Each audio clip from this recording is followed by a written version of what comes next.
ඔදනම් කොම්මැලි මගේ යාළුවනේ. මොකද ගෑස් එක ඉවරුණා. ගෑස් එක ඉවරුණා කියලා මම ගෑස් ගේන්න යන්නේ. මොකද දර තියෙනවනේ වලතර. මම ඉතින් තර කැල්ලක් හොයාගන්නම් කියලා ඔන්න ආවා. මම මේ හොයන්නේ මගේ පැටියාගෙත් එක්ක ආවා කොයි කියලා. බලන්නකෝ මගේ පැටියා කවුද කියලා.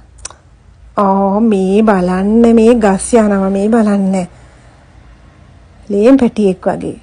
ඉතින් මට බයක් නෑ පොඩි ගහක්නේ. ඒ අතරේ මං දර ටික හොයා ගන්නත් ඕනනේ. දර ටික හොයා ගන්නවා. මේ බලන්න ආපහු දුවනවා පාතට. අයියෝ මේ බබත් එක්ක ආපුවාම මට වැඩ දෙකක් කරන්න ඕනේ. කොහොම තමයි ආ ඉතින් සතුටු වෙනවනේ. මට බයකුත් නෑ. මමත් දර ටික හොයා ගන්න ඕනේනේ කොහොම හරි හොඳ පොල් කොළ ටික. මේ වේලුණ පොල් පිටි ටිකක්. ඔකක් දෙකක් දාගත්තාම මාළුවක් හොයා ගන්න පුළුවන්. මේ බලන්නකෝ. ඉතින් මම ওই ටිකත් අරගෙන ඉක්මනට යන්නේ කේල් මොයක් තියෙනවා උයා ගන්න ඕනේ. ගොරක කෑලි දෙකක් විතර දාලා ගම්මිරිස් දාලා මිරිස් දාලා තුනපා දාලා හොද්දට හදලා තව ව්‍යංජන කීපයකුත් එක්ක කරවල කෑලි ටිකක් බැදලා පිඟානට දාපුවම හොද්දට බබා කනවා.